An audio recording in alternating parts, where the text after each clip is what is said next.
Hi, Sarah. How are you? Hi, I'm great. I'm queasy thinking about our upcoming topic. Oh my God. Like before we go there, well, welcome to yes, the podcast where wellness trends meet science. I'm Walter, founder at Ham Nutrition. And I'm Sarah, functional medicine dietitian. So, Sarah, before we start with today's topic, what's your favorite movie of all times? Oh, my favorite movie, Singing in the Rain. Is it? Yes. Interesting. Interesting. Okay, you're going all I love classic. musicals. Yeah. Like I'm a musical person. Like I saw Wicked multiple times. I love musical movies. They're my favorite. Do you sing along in the audience as well? I mean, not for that one. That one I just wept like a baby. But yes, I would sing along 100%. Okay, good, good. So next time I see you, I'll test you on your lyrics. Yeah. For Wicked. I love that.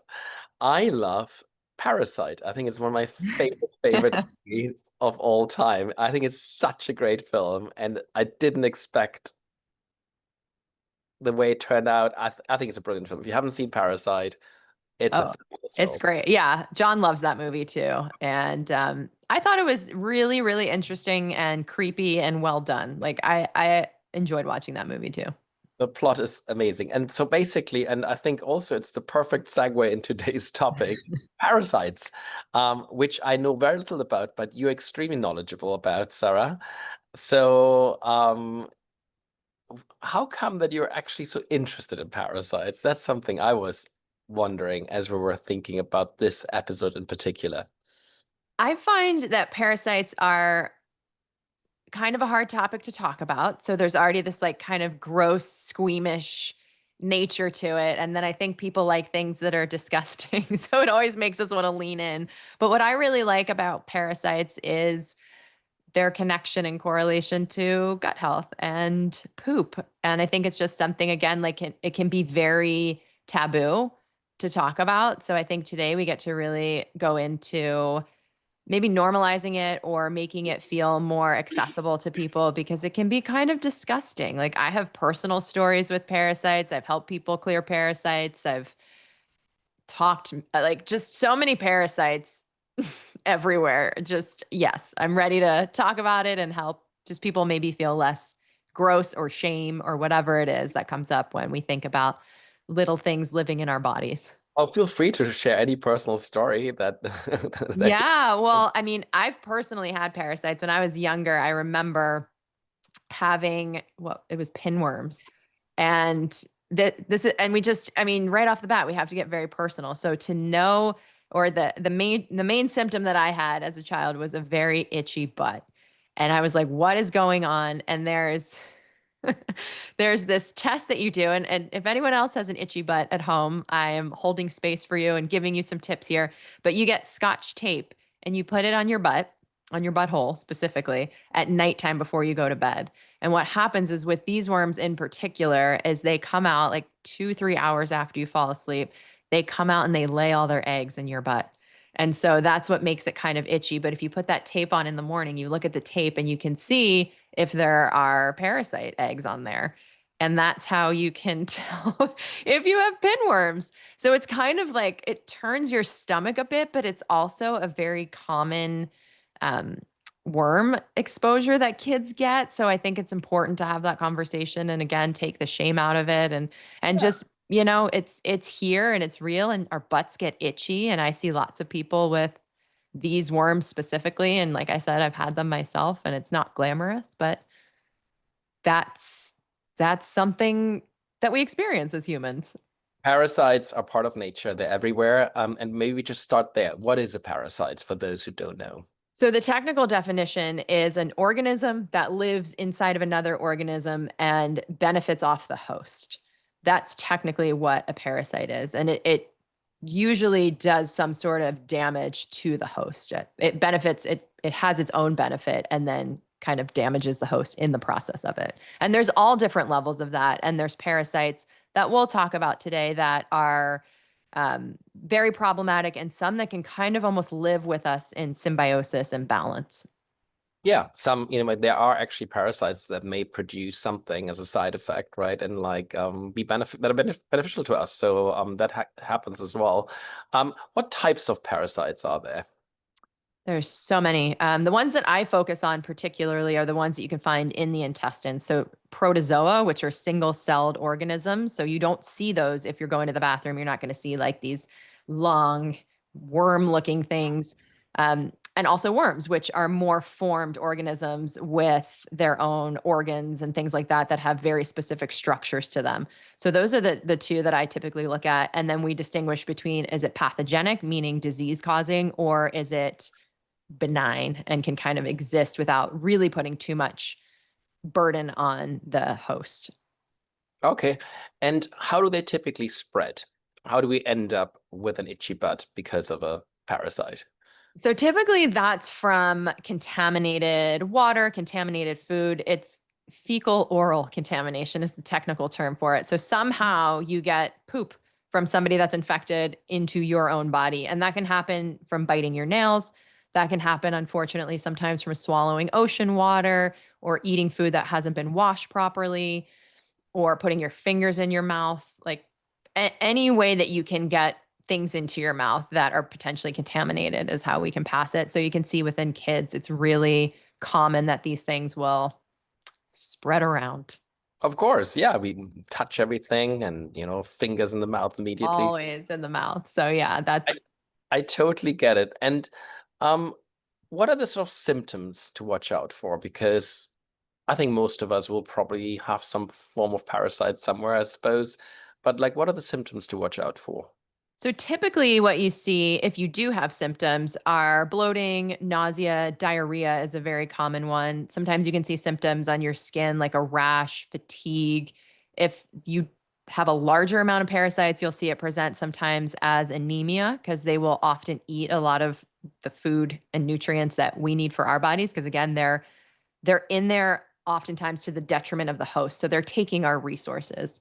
So Mhm. those are some signs and symptoms you can look out for when it comes to potentially having parasites. And then, like I said, there's some people that don't really have any symptoms. Got it. And so we're basically the host, right, of the parasite. We don't want to, but they're there. There, And yeah, we make a good host. and and they're just enjoying the free food basically, and the free roof above their head as well, and the protection, I suppose. There's many different ways that we can contract parasites. So one of the more common ones is contaminated food or water. And you can get things like Giardia, which in the US is one of the most common parasites that we see. Tapeworms, which is a worm, not a protozoa. Giardia is a protozoa. The tapeworm is a flatworm that you can get from eating undercooked or raw meat. Toxoplasma gondii is a protozoa. So we have the protozoa and the actual worms, and that's also undercooked meat. Entamoeba histolytica, that's actually one that I test for in a stool test that causes dysentery and is transmitted through contaminated food or water. And then liver flukes, which are flatworms. So those are actually ones that you can see in the toilet if you are doing a cleanse or if you're suspicious that you have them. You can actually look at your poop and see these flatworms. They're small and they're like diamond shaped. They're pretty obvious to identify. And that can be from eating undercooked freshwater fish or plants. Yeah, and then there's obviously also like blood transmitted parasites, like malaria, for example, as well, which we don't have in the US, but in many parts of Africa, for example, and that's one of the biggest killers on the planet. So it is a very serious topic, of course, and I'm glad that you dissected all the different kinds of parasites that there are, because there's not only a health impact, but there's a true economic impact as well Yeah. um, to their existence. Yeah. Um, And we also, with the blood transmitted ones, there's also the leishmania, which are sandfly spread through sandflies. So those are the two common ones. But like you said, malaria is really prevalent in the global world. And I remember when I was going to, where was I traveling to? Southeast Asia. And it's a big concern there. And I took that malaria medication, and everyone's like, be careful, it can give you these crazy nightmares. And there's all these other like potential downsides to taking that medication, but I took that medication because I did not want to contract malaria, which is great because I got horribly bitten by mosquitoes when I was in Southeast Asia. So I feel good about that. You can also get them transmitted from skin contact, like in the dirt. So walking barefoot, or I don't know if you ever heard of like people in rice paddies is another way. Like with barefoot walking through rice paddies, you can contract hookworms, which can get into your skin from contaminated soil. Blood flukes, we talked about liver flukes. Blood flukes are transmitted in a different way through that skin and contaminated soil contact. So being able to go through your skin. And then you can get it from direct skin contact. So pinworms, which is what I had as a child. Scabies is something like working in a nursing home, working in the hospital. That was kind of like up top priority because there are these little mites that burrow in your skin, and those can just be contracted from sheets and people living in close quarters. So you see that a lot in nursing homes. Head lice, I'm going to talk about my child. If you have a younger child, typically there is some sort of lice scare at some point. I think the end of last year, I had to check his head for lice. And then I remember as a kid going to the nurse and like they would comb through your head for lice. And I always loved it because it felt so nice. It was like a nice little scalp rub. So I love that. Um, and then bed bugs, which I feel like most of us know about, and chiggers. To me, that seems like something I learned more about when I lived in the South. But those are little larvae mite that live on grass that you can get walking through the grass, and they can leave these nasty bites. So those are oh, and then we have sexually transmitted parasites. Like if you didn't think sexually transmitted diseases were enough, here's one more thing to worry about, and that's sexually transmitted parasites, which is Trichomonas vaginalis, and that's spread through sexual contact. So those are that's the breakdown of where you can get different parasites and then what they are. Well, and they're literally everywhere. If you think about it, right? I Everywhere. mean, whether like whenever you get in contact with anything, there is a chance of you like being exposed to a parasite. I know. Are That's they- where like the wellness world, there's things sometimes where you can go down these like dark thought processes, and this is one of them. So I want to just remind people, washing your hands, wearing shoes in areas that are questionable are really easy ways to just kind of offset this. And just knowing that we do live in a world with parasites and bacteria and viruses, and they are part of our existence, and some of them are not harmful. Are there any good ones, actually? That's something I'm really curious about. Are there any beneficial parasites? And if so, why are they beneficial? Yeah. So, what's super interesting is long ago when I was working in the hospital, I remember visiting a patient because I used to have to go and educate patients and just go into their rooms and see what was going on. And I believe this man had a very like restricted diet. There was some reason I had to go talk to him. And I went into his room and he was very sweet, and I think he had like eczema on his face, lots of allergies, and he was telling me about this new treatment that he was doing where they basically put hookworms on your skin, and that's Mhm. one of the parasites that are transmitted from skin to like soil contact. So put it on his skin, they absorbed into his skin, and they actually helped to decrease inflammation and redirect his immune system. So that's something, and I've since researched that and looked deeper into that. And there's a lot of really interesting research into this hookworm therapy Mhm. where they literally put it on your skin and it changes your immune function, right? Because if you think about like allergies, it's been studied a lot with allergies and inflammatory bowel disease. A lot of that is autoimmune in nature, meaning your immune system is attacking things that are not harmful. That's kind of like the definition of autoimmunity and creating all this inflammation. So when the Mhm. worms are introduced, the immune system goes, "Ugh, here's something else that we can attack." And it kind of redirects the immune system's target to things that are actually potentially harmful. And you see decreases in inflammation and just an overall improvement in symptoms. So it's a really fascinating um, line of therapy. Not for everybody, of course. If you have complex autoimmunity, you don't necessarily want to introduce hookworms into your system. But for some people in certain circumstances, the research is really promising. Yeah, and it needs to be in a controlled environment. I would also layer this in. Right. We don't suggest going around and trying to get hookworms into your body. So we talked about the benefits. Like, what are the typical symptoms that people experience? Let's maybe go right back there, understand, and then understand what we can do about them, and maybe go through the different kind of symptoms that people are experiencing. Yeah, so you can see kind of a wide range of issues like diarrhea, bloating, nausea are more common. And that's something you want to definitely look into if that's persistent. But you can also see skin rashes, fatigue, anemia on a deeper level as those parasites are just kind of taking the nutrition and food that our bodies need and using it for their own benefits. Got it. And then when you typically see patients, are there any other things that you watch out for when you're like, oh, maybe we should look at, at your stool for a Well, second here? yeah, the itchy butthole for sure. I actually do hear that quite frequently. It's a question that I have in my intake questionnaire. It's just about anal itching Hmm. because it can be correlated, like I already shared, to worm exposure, parasite exposure. But also, interestingly enough, not to kind of go off topic, but candida overgrowth, which is a fungus, that can also directly link to an itchy butt. So it's a really important question. It's a really important symptom to kind of tap into. Is this a super itchy area for you and what's going on? I mean, hemorrhoids can do that as well. So there's the distinction of like, is it hemorrhoids? Is it worms? Like, there's always many things to think through. But that's another one that I would say is important for just putting on your kind of awareness of different symptoms. Okay, so now we have identified a parasite.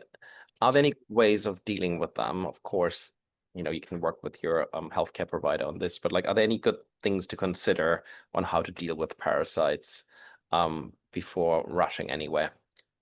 Yeah. So, I mean, first, like the tape on your butt is always a good way to see, like, is it a parasite? Is it something else? So, that's one like at home kind of hack that you can do. More of the food-based options are papaya seeds. Those have been used kind of, well, in like tropical cultures, they actually will take the seeds, Hmm. lightly chew them and swallow them, and they're anti-parasitic.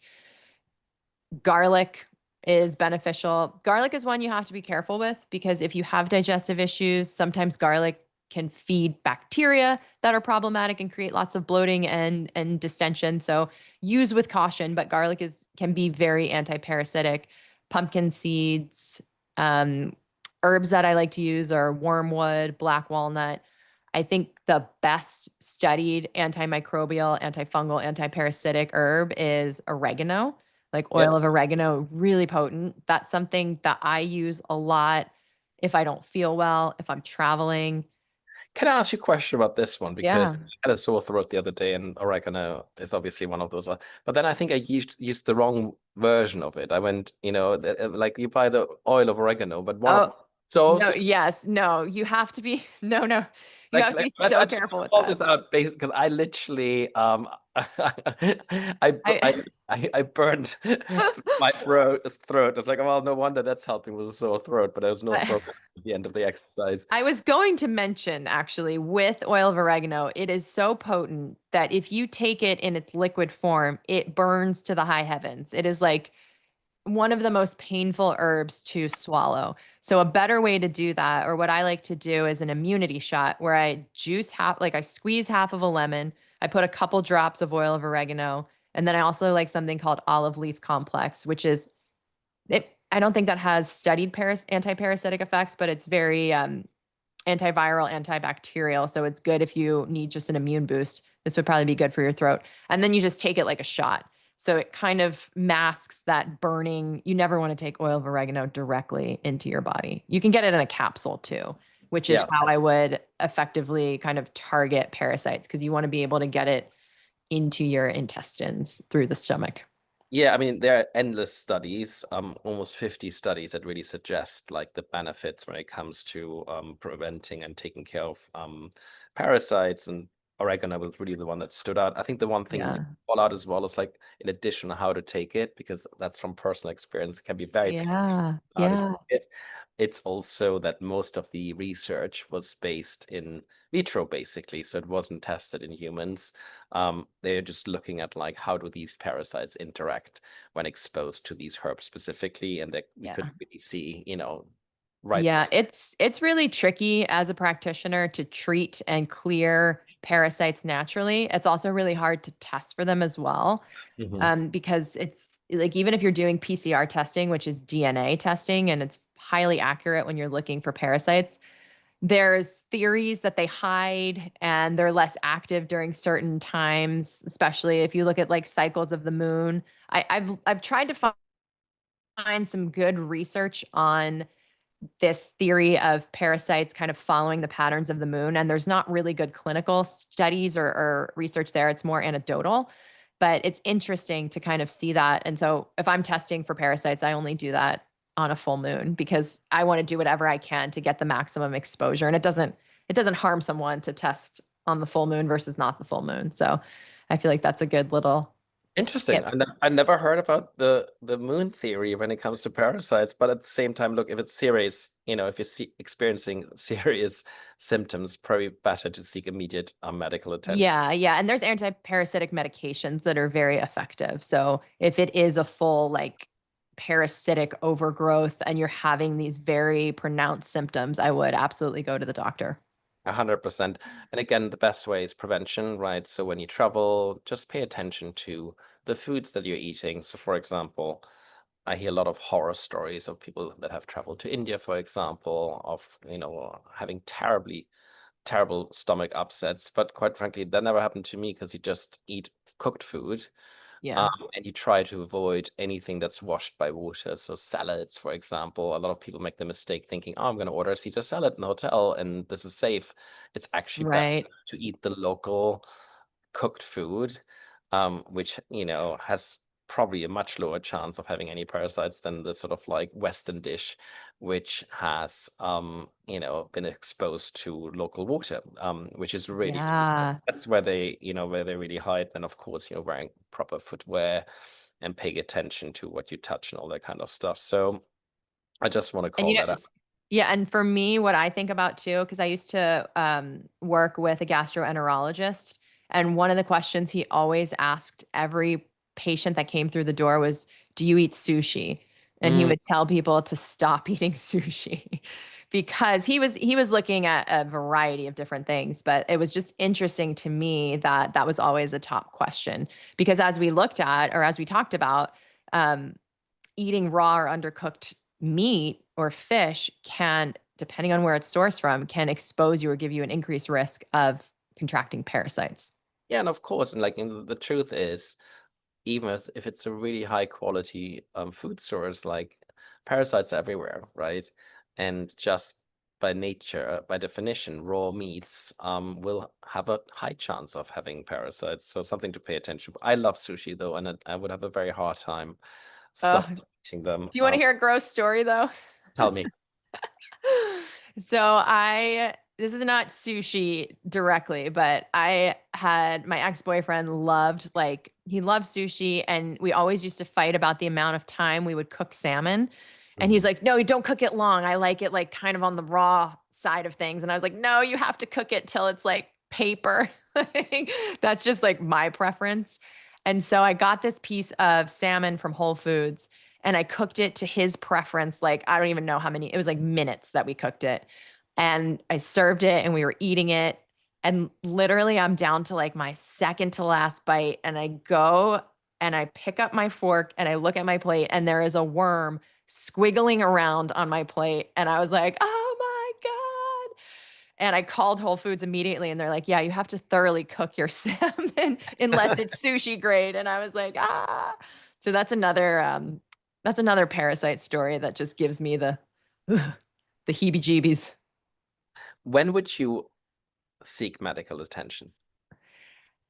If you are experiencing severe digestive upset, like diarrhea that won't resolve after 3 days, significant stomach pains, that's kind of like not out of nowhere, but like if you're like, oh my God, I traveled and I came back and I have this severe bloating, pain, diarrhea, and it's been more than 3 or 4 days, I would go and seek medical attention. And what kind of exams do you recommend people consider?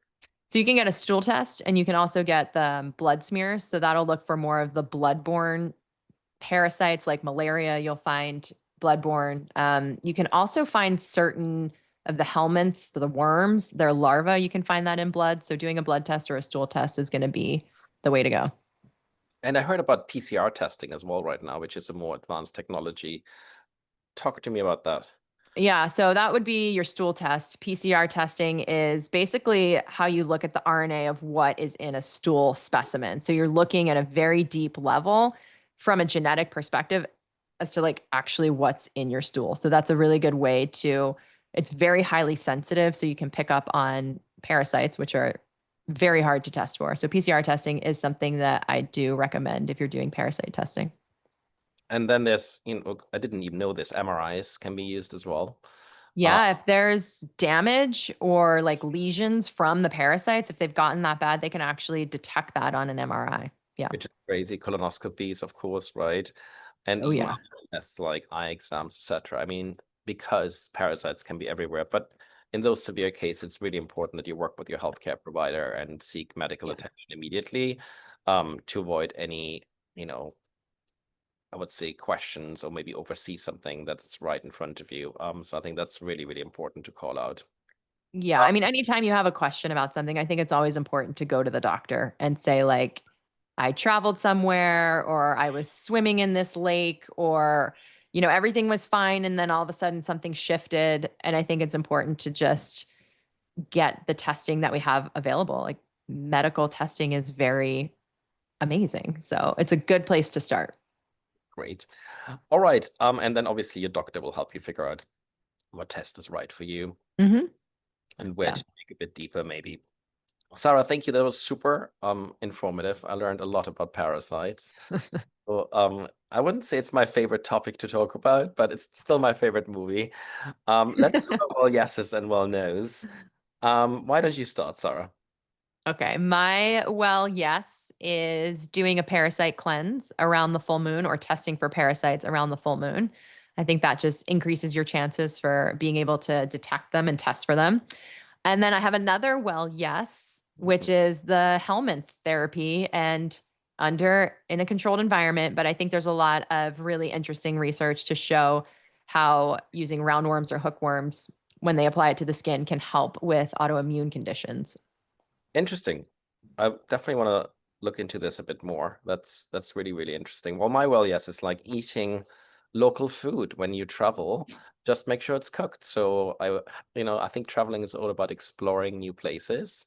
So don't be shy of exploring also new dishes and stay away from those uncooked raw options. That would be my recommendation. And my well no is this is sort of a overheard LA kind of situation. Tapeworms for weight loss. I don't know if you've ever heard this before, but I literally I couldn't believe it. Somebody did mention that at a dinner party. This was pre-Ozempic, I must say. But they would literally mention, yeah, I need tapeworms to lose a few pounds. I was like, are you mad? But that was they seriously considered that. That was a thing. I remember learning about that as a dietitian. They're like, "Don't recommend this." I was like, "Got it. Won't do it." All right, let's do our RD rapid fire, Sarah, on a scale from 1 to 10. Best for parasite prevention slash management. Let's go. Garlic. 7. Sushi from a gas station. 0. Hand washing. 10. Pumpkin seeds. 8. Street food while traveling. 3. I want to interject here. If it's cooked, go for it. Mosquito nets. 10. Probiotics. 7. Herbal cleanses. 9. Bottled water. 10. And ignoring your symptoms. 1. 100%. Okay, thank you so much, Sarah. If you like this episode and can't live without the WellYES podcast like a parasite, please subscribe to our podcast and give us a like, share it with your friends. We really appreciate that. And as always, drop us a comment. I want to thank also our producer, Brooke, who's done an awesome job putting all this research and all these different topics together for us, and our production assistant, Fatima. And I hope to see you very, very soon, Sarah. See you soon. Bye.